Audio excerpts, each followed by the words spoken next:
جو آدمی سخت مزاج ہوتا ہے نا, جس کی طبیعت میں لچک نہ ہو, وہ دنیا میں کبھی بھی کچھ بھی نہیں کر سکتا. جو چاہتے ہیں نا, یہ جو میں نے ایک واقعہ سنایا تھا کہ میں جہاز میں جا رہا تھا, ایک صاحب میرے پاس آ کے بیٹھ گئے, بڑے وہ کوئی ٹی وی کے کوئی بڑے مشہور اداکار بھی تھے, اب ان کو نہیں پتہ چلے گا, پرانی بات ہو گئی. پہلے میں تھوڑا یہ نہیں بتا رہا تھا ٹی وی کے اداکار تھے, میں نے ویسے ہی بتا دیا تھا تاکہ وہ یہ نہ کہیں گے میرے بارے میں مفتی صاحب نے کہا. بڑے اداکار تھے, تو مجھے ایک دن کہنے, وہ جہاز میں نا میرے سے گپ شپ ہو گئی. اچھا, بچپن میں ہم نے ان کو دیکھا ہوا تھا تو میں تو پہچان نہیں رہا تھا, وہ تو کافی ایجڈ ہو گئے, تو انہوں نے مجھے وہ نہیں 50-50 میں وہ جو, میں نے کہا اڑے اچھا بھائی.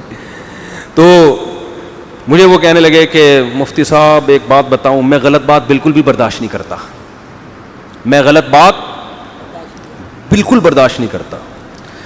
اب چونکہ میری ان سے بے تکلفی نہیں تھی تو میرا دل چاہ رہا تھا میں ان سے کہوں آپ پھر ناقابل برداشت آدمی ہیں, کسی کے لیے آپ کو برداشت کرنا ممکن, کیونکہ جو آدمی بالکل بھی غلط بات برداشت نہیں کرتا نا, اس کو دنیا میں کوئی بھی برداشت نہیں کرتا, کیونکہ دنیا میں 100% صحیح کہیں بھی نہیں ہو رہا ہے.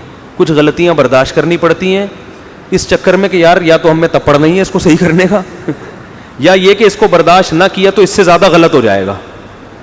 اب ابا سگریٹ پی رہے ہیں بیٹھ کے, پیے جا رہے ہیں پھونک رہے ہیں, غلط ہو رہا ہے نا, صحت بھی خراب ہوگی ابا کی, لیکن آپ کیا کرو گے, 1 دفعہ 2 دفعہ 3 دفعہ, اس کے بعد چھوڑ دو گے یار میں ان کا باپ نہیں ہوں. آپ نے ابا کو کہا سگریٹ ہاتھ سے لے کے پھینک دی کہ میں غلط بات برداشت نہیں کرتا, یہ کیا ہو رہا ہے؟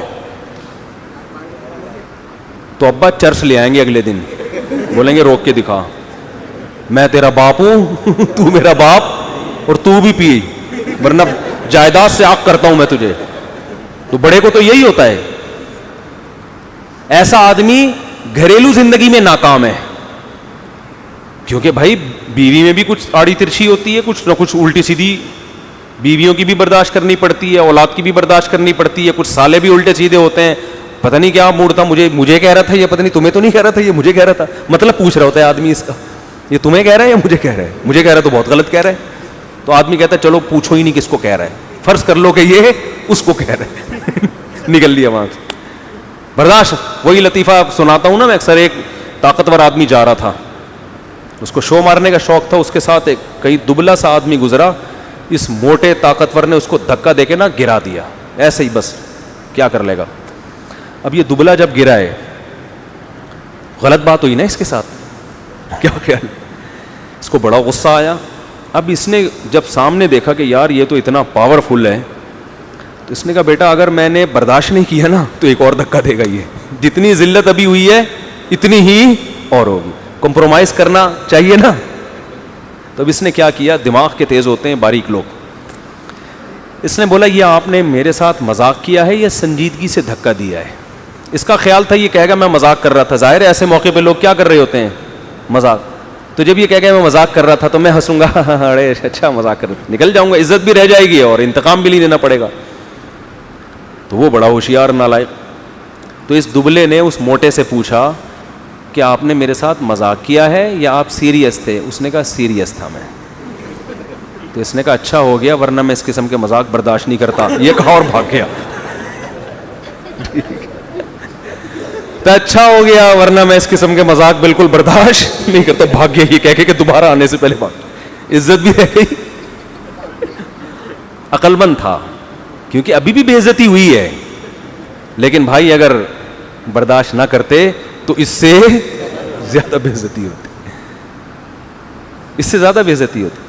تو لچکدار آدمی, لچک, ہمارے نبی میں کتنی لچک تھی, حالانکہ آپ سے زیادہ 100% صحیح دنیا میں اللہ نے کسی کو پیدا نہیں کیا, لیکن ساتھیوں کی بھی برداشت کر رہے ہیں.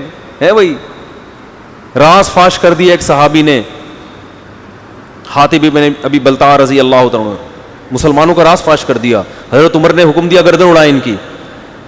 پوچھا بھائی کیوں فاش کیا, انہوں نے وجہ بیان کیا. آپ نے فرمایا چھوڑ دو, بدر میں شریک ہوئے, ان کی قربانی ہے, کتنا بڑا ظرف ہے کہ نہیں ہے, بھائی چھوڑ دو. اس لیے کہ اگر آپ اپنے ساتھیوں کی غلطیوں پر اس طرح سے کرنا شروع کر دیں. ہمارے ایک دفعہ ایک عالم جو مدرسے کے محتمم ہیں, انہوں نے مجھے اپنا واقعہ بتایا کہ کچھ مدرسے کے استاذ کی شکایت آئی کہ وہ صحیح طرح پڑھا نہیں رہے. کچھ ہمارے مدرسوں میں اللہ کا یہ بڑا فضل ہے, ہم جتنے ٹیچر ہم نے دیکھے ہیں, اسکولوں کا ماحول بھی ہم نے دیکھا ہے, مقصد اسکولوں کی برائی نہیں ہے, اسکولوں کے ٹیچر کو بھی دیکھا ہے اور مدرسوں کے بھی. بہت فرق ہے دونوں کی دیانتداری میں, زمین آسمان کا فرق ہے. جو ہمارے مدرسے کے جتنے استاذ ہیں اتنی ذمہ داری سے, پابندی سے پڑھاتے ہیں, اتنی محنت سے پڑھاتے ہیں کہ یہ محنت ہم نے اسکولوں میں نہیں دیکھی ہے, کالج میں بھی نہیں دیکھی. چند اساتذہ اسکول میں بھی تھے, کالج میں بھی, لیکن 100% نہیں. مدرسے میں ہم نے 100% دیکھا ہے یہ کہ, اور تنخواہیں بہت تھوڑی تھوڑی, لیکن ٹائم بھی زیادہ دے رہے ہیں. وجہ کیا ہے؟ موٹیویشن کہاں سے مل رہی ہے کہ بھئی یہ صدقہ جاری ہے ہمارے لیے. تو سب چیزیں تنخواہوں سے تھوڑی ہوتی ہیں. تو کچھ شکایتیں آئیں کہ آپ فلاں کو نکال دیں, فلاں کو نکال دیں, فلاں کو نکال دیں. انہوں نے کہا, جو مشورہ دینے والے تھے نا, ان کی فیکٹری تھی, انہوں نے کہا آپ کو جب اپنے ملازمین کی شکایت آتی ہے فوراً نکال دیتے ہیں؟ اس نے کہا نہیں نکالتے تو نہیں, تو فیکٹری بند ہو جائے گی, اس طرح نکالتے رہو بیٹھ.